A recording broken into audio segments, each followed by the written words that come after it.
우리가 살아가는 이 시대는 그동안에 당연하게 여겨지던 것들이 결코 당연한 것이 아니라는 사실을 보여주고 있습니다.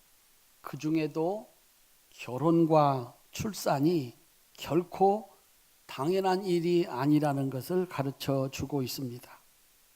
수많은 대책들이 나오는데 결코 쉽지가 않습니다. 문제는 결혼과 출산이 이루어지지 않는다면 그 종족과 그 사회는 아주 간단하게 소멸하고 만다는 것입니다. 여러분들의 대답은 어떠십니까? 결혼해야 합니까? 자녀는 낳아야 됩니까? 쉽지 않은 대답입니다. 어떻게 해야 되나? 우리는 뭐라고 가르치고 배워야 되는가? 예수님을 낳고 기른 요셉과 마리아의 결혼과 출산과 양육 이야기가 성경에 있습니다. 우리는 성경을 믿는 사람들입니다. 그 성경 속에 있는 해법을 여러분들이 오늘 가지고 갔으면 좋겠습니다. 여러분도 그렇게 믿으시고 여러분 자녀들한테도 당당하게 가르치시고 그래서 생명의 역사가 끊어지지 않는 축복을 교회와 성도들 가정에 넘치시기를 주님의 이름으로 축원합니다. 첫 번째, 결혼은 할 것인가 하는 문제입니다. 자녀의 출산과 양육은 남녀의 만남, 결혼으로부터 시작이 됩니다. 결혼을 할 것인가 말 것인가 네 가지 경우가 있겠습니다.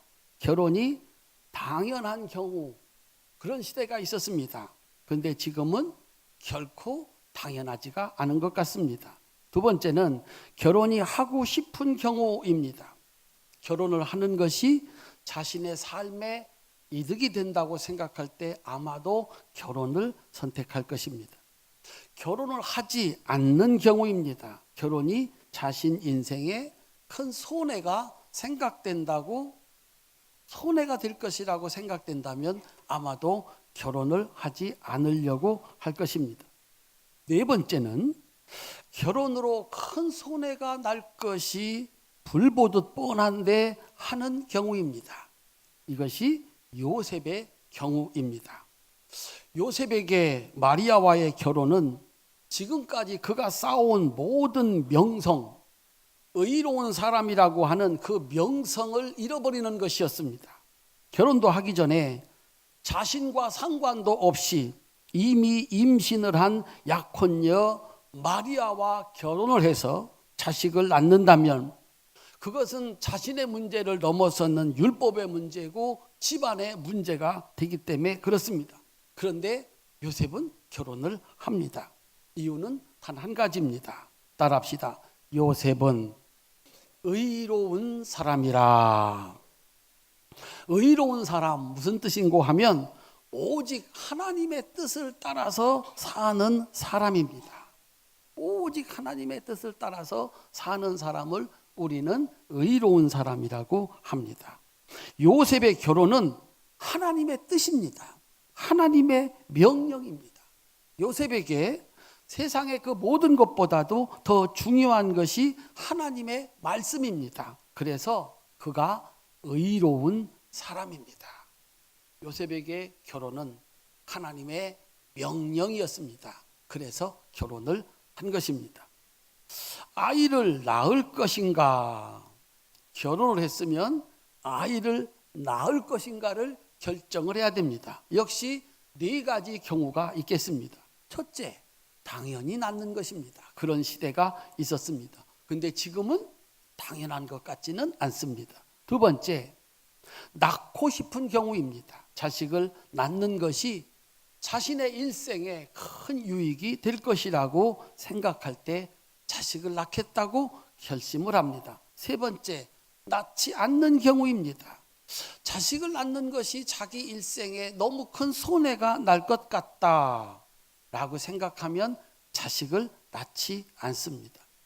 네 번째, 마리아의 경우에서 아이를 낳는다면 손해를 넘어서서 죽을 수도 있는데 낳는 경우입니다.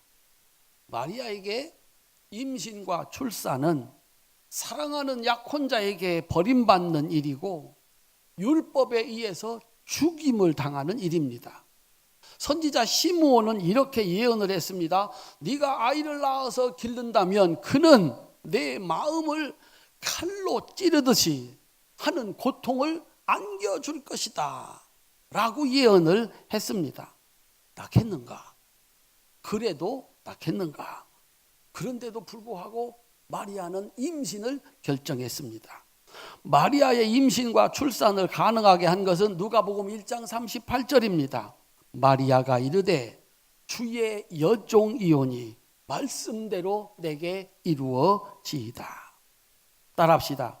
주의 여종이오니 말씀대로 내게 이루어지이다. 마리아에게 하나님은 주인이시고 자기는 종입니다. 종에게는 선택권이 없습니다. 주인의 명령에 복종하는 자유밖에는 없습니다. 그래서 요셉과 마리아에게 결혼과 출산은 하나님의 명령에 복종하는,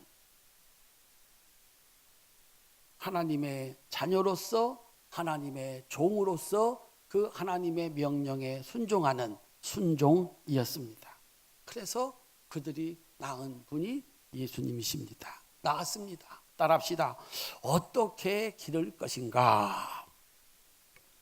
여러분들은 지금까지 자식을 낳아서 길렀습니다. 어떻게 기르셨습니까? 이 아이를 어떻게 기를 것인가를 결정을 하려면 이 아이가 어떤 아이인지를 아셔야 하지 않겠습니까? 마리아는 임신을 하였고 요셉은 그런 마리아와 결혼을 했습니다. 그리고 드디어 아들 예수를 낳았습니다. 그들에게 예수는 어떤 존재였습니까? 이 세상에 생명을 탄생시키기 위해서 첫 번째 조건이 남녀의 결혼, 남녀의 만남입니다. 근데 마리아의 임신은 남자가 없는 임신입니다. 그것은 세상의 생명의 법칙에서 없는 일, 불가능한 일이었습니다. 사람은 그렇게 해서 만들어지지 않도록 되어 있습니다. 그런데 마리아가 남자 없이 아들을 낳았습니다. 그 아들은 마리아의 아들이 아닙니다. 요셉의 아들은 더더군다나 아닙니다. 그러면 그 아들은 누구의 아들입니까? 누가복음 1장 35절은 이렇게 쓰고 있습니다. 천사가 대답하여 이르되 성령이 내게 임하시고 지극히 높으신 이의 능력이 너를 덮으시리니 이러므로 나실 바 거룩한 이는, 따라합시다, 하나님의 아들이라. 하나님이 직접 만든 하나님의 아들이라는 겁니다. 마리아와 요셉은 이것을 잊지 않았습니다. 잊을래야 잊을 수가 없었습니다. 적어도 마리아의 임신과 출산에 관해서 그 둘은 한 일이 없습니다. 어떤 일도 하지 않았습니다. 그러니까 이 아들은 내 아들도 아니고 내 아들도 아니고 누구 아들이라? 하나님이 만드신 아들이라 라고 하는 겁니다. 우리 사랑하는 성도님들, 여러분들의 자녀 양육의 시작, 이 아들이, 이 딸이 누구 아들이고 누구 딸이냐라고 하는 것을 알아야 시작을 할 수가 있다는 것입니다. 내 자녀를 낳고 임신하고 그 아이를 낳을 때까지 우리 어머니들, 아버지들 하신 일이 무엇입니까? 뭐 하셨습니까? 사람하고 비슷한 로봇을 만들기 위해서 지금까지 인류 역사의 모든 지혜와 능력을 동원해서 로봇, 사람하고 어떻게든지 비슷한 것을 만들어 보려고 하는데 그 많은 지혜와 지식을 가지고 노력을 해도 달리기 하나를 제대로 못합니다. 그런데 사람은 단 10개월 만에 완전한 존재로 세상에 태어납니다. 자라면서 스스로 움직이고 자기가 뭘 만들어내기도 하고 그도 나중에 결혼하면 똑같은 사람을 낳기도 합니다. 우리 어머니들 그 자식을 어떻게 만드셨습니까? 그래서 어떤 분은 첫 번째 아들을 낳고서 너무나 신기해가지고 이틀 동안 잠을 못 자고 들여다보고 있었답니다. 어떻게 내 속에서 이 나왔는가? 사람을 만들기 위해서 성도님들은, 어머니 아버지들은 무슨 일을 하셨습니까? 제가 알기로 어머니들이 한 일은 늘 먹던 음식을 먹은 겁니다. 입덧이 심해서 그동안에 즐겨 먹던 것을 못 먹고 못 먹던 것을 먹은 것뿐입니다. 아니 10개월 동안 입덧이 너무 심해서 아무것도 먹지 못한 경우도 있습니다. 그런데 사람이 만들어져 나온 겁니다. 정말 내가 만들었다면 내가 원하는 모습이어야 되고 내가 바라는 대로 만들어져야 됩니다. 사람이 무엇을 만든다면 내가 원하는 것을 할 수 있도록 내가 원하는 것을 만드는 것입니다. 그런데 나온 자식은 나와는 다릅니다. 어떤 때는 나보다 못하기도 하고 나보다 더 잘나기도 합니다. 그 아들과 딸 누가 만들었습니까? 누구의 자식입니까? 만약에 자식을 내가 만든 나의 소유라고 생각하는 사람은 정신이 없는 사람입니다.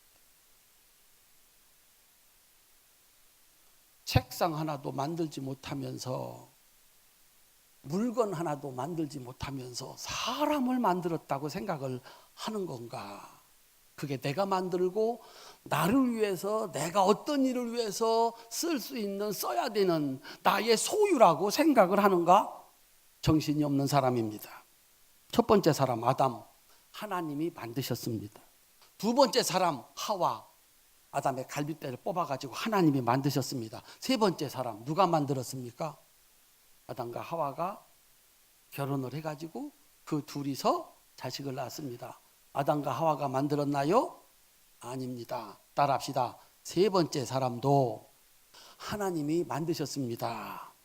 만드시는 방법이 달라진 겁니다. 첫 번째는 흙에서, 두 번째는 갈비에서, 세 번째는 남자와 여자의 결혼을 통해서 사람을 만드는 겁니다. 예수님은 그 모든 방법을 뛰어넘어가지고 다시 하나님이 직접 만드신 하나님의 아들이었습니다. 따라합시다. 이분은 하나님의 아들이다.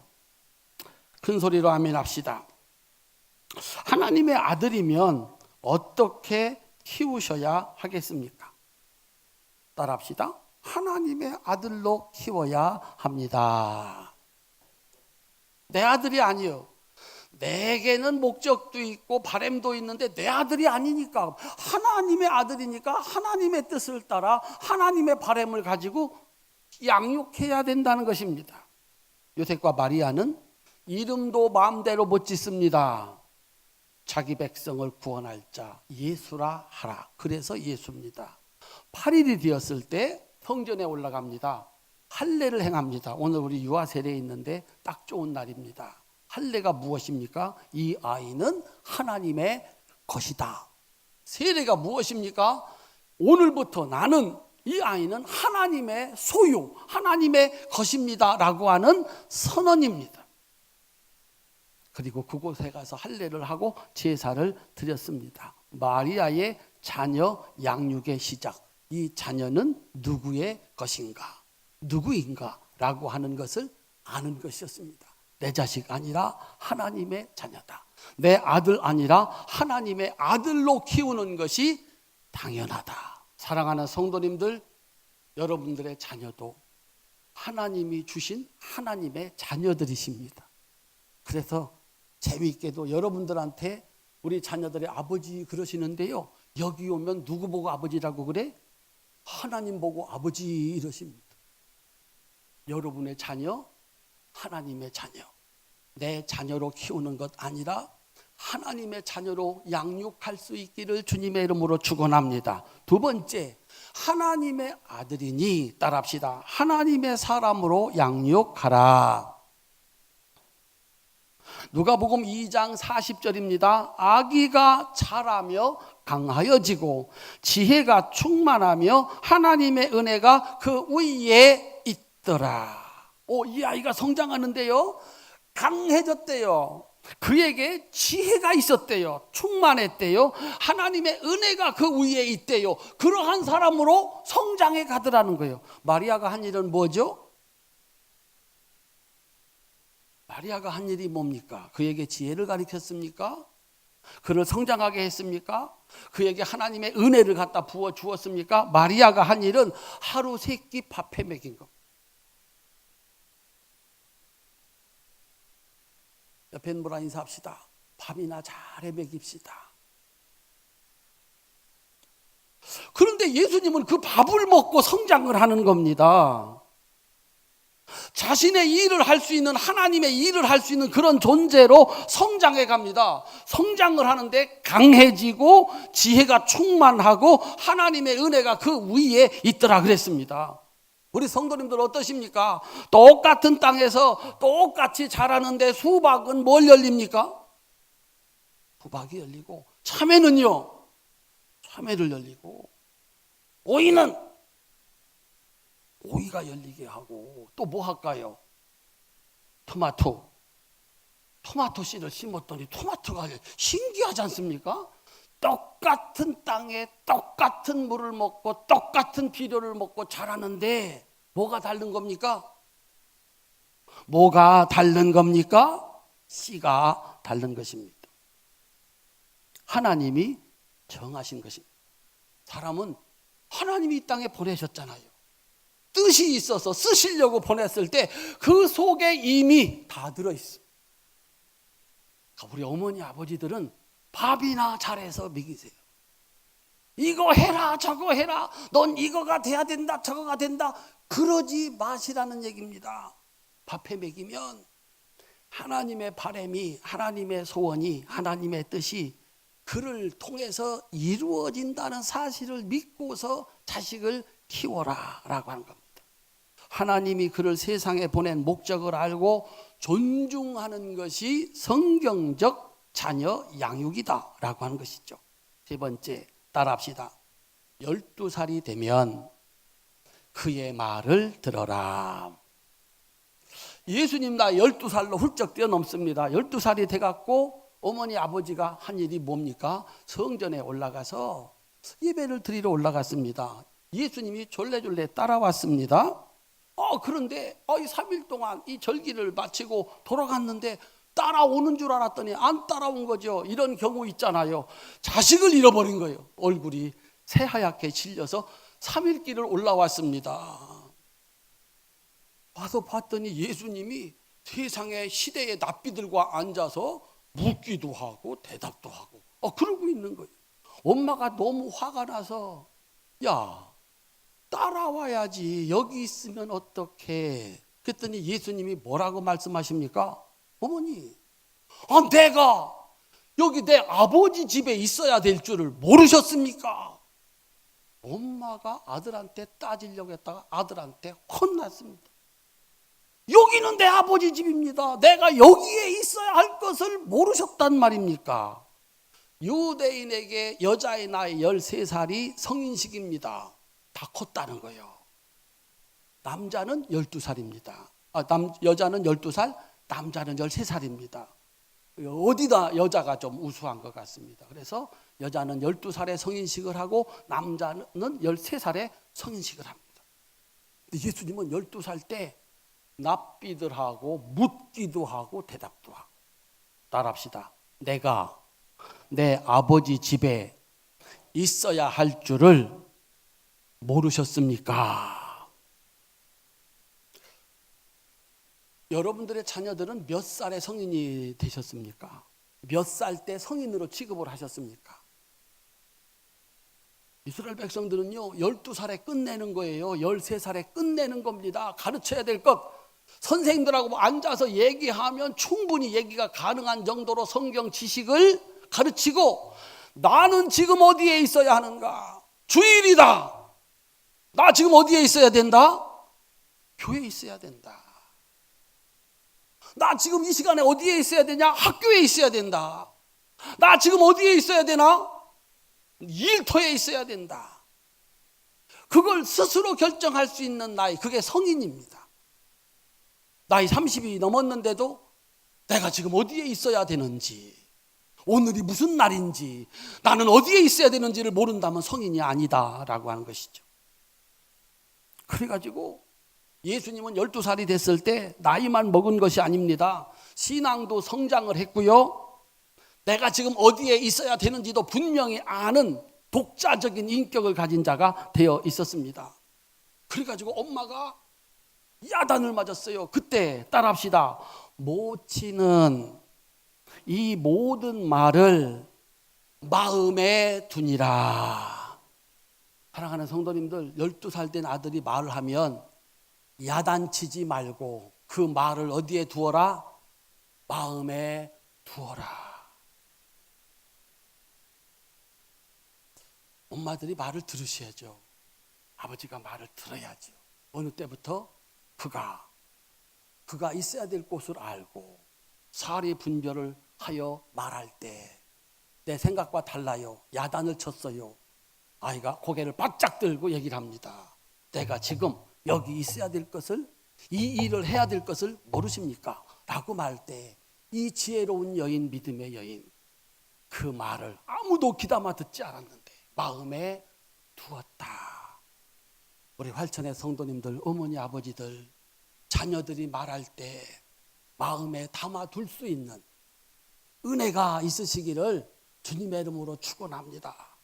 야단만 치지 마시고 따라오라고만 하지 마시고 그의 말을 들어 마음에 두시고, 이 아이의 마음이 어떠했는지, 이 아이의 상태가 어떠한지 제발 좀 들어라. 그게 자녀 양육법입니다. 네 번째, 따라합시다. 본으로 가르쳐라. 큰 소리로 본으로 가르쳐라. 누가복음 2장 51절입니다. 예수께서 한 가지로 내려가사 나사렛에 이르러 순종하여 받드시더라. 12살에 부모님의 잘못된 주장에 대해서 단호하게 자기 주장을 했던, 자기 생각을 분명히 밝혔던 예수님이 그 후 30년 동안 부모님을 순종함으로 섬겼다 그랬습니다. 부모님이 훌륭하시면 따라하셔야 됩니다. 그래야 훌륭한 사람이 됩니다. 부모님이 엉터리면 따라가시면 큰일 납니다. 엉터리가 됩니다. 예수님이, 이 살이 밝은 하나님의 아들 예수님이 왜 아버지 요셉과 마리아의, 어머니 마리아의 생각을 아무 저항 없이 30년 동안을 받들어 순종해서 살았을까? 아버지가 어떤 분입니까? 어머니가 어떤 분입니까? 하나님의 말씀을 최고의 가치로 인정해서 자신의 모든 명예를 잃을 각오를 하고 순종하는 아버지, 하나님을 주인으로 자기를 종으로 알아서 목숨을 바치기까지 그 말씀에 순종하는 어머니, 그들의 가르침은 곧 하나님의 가르침입니다. 예수님 이 달지 않습니다. 사랑하는 성도님들, 따라합시다. 자녀들아, 너희 부모를 주 안에서 순종하라. 우리가 본을 보여야 됩니다. 하나님 말씀이면 내가 가지고 있는 걸 다 잃어버린다 하더라도, 심지어 목숨까지도 빼앗긴다 하더라도 지켜야 된다. 그렇게 믿고 살아가는 부모님, 그를 따라오는 자녀라면 예수 같은 인물이 된다는 겁니다. 그런데 내가 말씀보다도 내 명예가 더 중요하고 내 소유보다도, 하나님 말씀보다도 내 소유가 중요하고 그렇게 해서 막 사는데 자식이 따라오면 큰일 나는 겁니다. 우리 성도들이 믿음으로 사는 일이 그렇게 중요합니다. 자식들이 기쁘게 순종하며 따라올 수 있도록 본으로 자녀를 양육하시기를 주님의 이름으로 축원합니다. 다섯 번째, 따라합시다. 더욱 사랑받는 사람으로 양육하라. 누가복음 2장 52절, 예수는 그 지혜와 그 키가 자라가며 하나님과 사람에게 더 사랑스러워 가시더라. 순서가 중요합니다. 누구의 사랑받았다? 하나님 사랑받았다. 그리고 누구 사랑받았다? 사람 사랑받았다. 그리고 어떻게 사랑받았다? 더욱 사랑받았다. 순서 바뀌면 큰일 납니다. 사람에게 사랑받았다. 그렇죠. 악인은 악인을 사랑합니다. 못된 짓 하는 사람은 그 못된 짓을 잘할 사람들을 사랑해가지고 불러가지고 못된 짓을 시키는 겁니다. 하나님 사랑하는 사람은 사람들, 믿음의 사람들 사랑받는 줄 믿으시기를 바랍니다. 그래서 우리 아이들이 먼저 하나님께 사랑받는 아이로 만들어야 되고, 두 번째 뭐예요? 사람에게도 사랑받는 사람을 만들어야 되고, 따라합시다. 더욱 사랑받는 사람.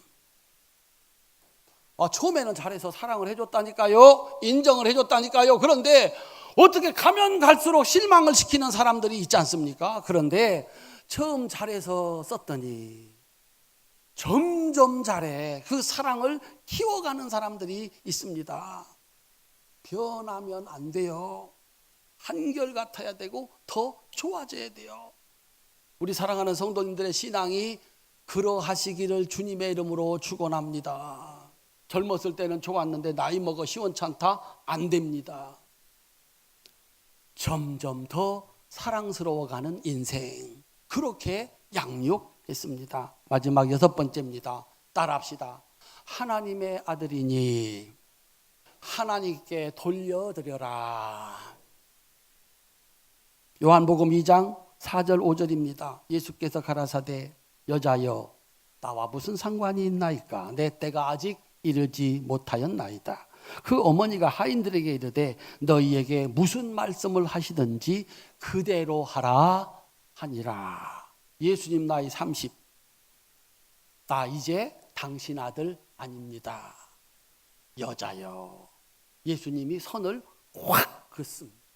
어제까지는 당신 아들이었는데 오늘부터 나 하나님의 아들입니다. 왜 30세라고 그랬죠? 요셉이 총리가 될 때 30, 다윗이 왕이 될 때 30, 예수님이 하나님 아들 선포할 때 30. 공식적으로 하나님의 일을 할 수 있는 나이가 30입니다. 드디어 예수님이 마리아의 아들의 삶을 청산하고 하나님 아들의 일을 시작한 겁니다. 이 똑똑한 마리아가, 이 은혜로운 마리아가 순간에 결정을 합니다. 내 아들 아니다. 따라합시다. 이분은 말씀하시면 누구든지 들어야 되는 하나님의 아들이시다. 큰 소리로 아멘. 마리아의 아들이었습니다. 양육이 끝난 겁니다. 어머니로서, 부모로서 해야 할 일이 끝난 것입니다. 사랑하는 성도님들, 성경에서 나오는 자녀 양육법에는요, 시작이 있고 뭐예요? 끝이 있습니다. 내가 해야 할 일이 끝났다. 이는 하나님의 아들이니 하나님께 바쳤습니다. 사랑하는 성도님들, 여러분 자녀들도 성인이 됐습니다. 그 분야의 최고가 됐습니다. 이제 나도 그의 말을 들어야 되고 그에게서 배워야 됩니다. 내가 그를 가르치는 것이 아니라 내가 그에게서 배워야 됩니다. 마리아는 30년 동안 자기에게 주어진 어머니로서의 삶을 성실하게 했고 마침내 아들이 그러하니까 똑같이 단호하게 그 일을 끝냈습니다. 그렇게 예수님은 세상을 구원하는 하나님의 아들이 됐습니다. 이번 주일에 토요일에 결혼식이 있는데 우리 김수식 안수 집사님, 신정희 집사님 딸을 시집 보냅니다. 아주 우리 교회 귀중한 일꾼인데 시집을 보냅니다. 제가 두 분한테 어디 계시냐고 물으신다면 저기 계십니다. 일어나세요. 참 충성하고 봉사하는 축하합니다. 축복합니다. 박수로 축복하겠습니다. 토요일 날 제가 주례를 하는데 그날은 끝나는 날입니다. 자녀 양육 끝났습니다. 괜히 왔다 갔다 안 됩니다. 그걸로 끝나는 겁니다. 우리는요, 끝을 못 맺는 거예요, 지금. 언제까지 그도 끝내지 못하고 나도 끝내지 못하고. 두 손 높이 드세요. 끝났습니다. 다 끝났습니다. 할렐루야. 우리 성도들에게 끝이 있는 삶이 되시기를 주님의 이름으로 축원합니다. 사랑하는 성도 여러분, 결혼과 출산과 양육은 때로 자신의 모든 것을 포기해야 하고 때로는 자신의 목숨을 걸고서라도 해야 할 일입니다. 그 일은 생육하고 번성하라고 하는 하나님의 최초의 생명 창조 명령이기 때문에 그렇습니다. 그런데 그 일은 끝이 없는 것이 아니라 반드시 그 끝이 있는 일이기도 합니다. 그러면 자녀를 양육하고 그 끝을 낸 사람들에게 하나님이 주시는 복은 뭘까? 고린도전서 3장 6절부터 9절까지입니다. 나는 심었고 아볼로는 물을 주었으되 오직 하나님께서 자라게 하셨나니 그런즉 심는 이나 물 주는 이는 아무것도 아니로되 오직 자라게 하시는 이는 하나님뿐이니라. 심는 이와 물 주는 이는 한 가지니 각각 자기가 일한 대로 자기의 상을 받으리라. 큰 소리로 아멘. 나는 밥을 해먹었을 뿐입니다. 자라게 하시는 것은 하나님이십니다. 그로 하여금 일하게 하시는 것도 하나님이십니다. 나에게는 그들을 30년 동안 양육한 양육의 상이 있습니다. 하나님이 주시는, 자식이 주는 상 말고 하나님이 주시는 상이 우리 성도들의 상이 되시기를 주님의 이름으로 축원합니다. 자식들도 아마 상을 줄 겁니다. 그런데 그것 갖고는 우리가 치른 대가가 너무 큽니다. 나는 1,000만 원 줬는데 그분은 100만 원밖에 안 갖고 올 겁니다. 나는 모든 것을 버림했는데 겨우 명절날 이 전화 한 통이 끝일 겁니다. 근데 하나님이 주시는 상은 큽니다. 애꾸눈에 연약한 어미닭이 병아리 12마리를 낳았습니다. 정상적이고 힘센 어미닭이 병아리 12마리를 낳습니다. 누가 잘 길렀을까요? 설교는 듣고 계신 겁니까? 한쪽 눈이 없어, 몸도 약해, 그 12마리 새끼를 깐 거요. 한 오마는 눈도 밝고 힘도 세요. 그 12마리 새끼를 낳은 거죠. 누가 잘 키웠을까요? 하여튼 우리 교회 성도들은 곤란하면 대답을 안 하는 은사가 있어.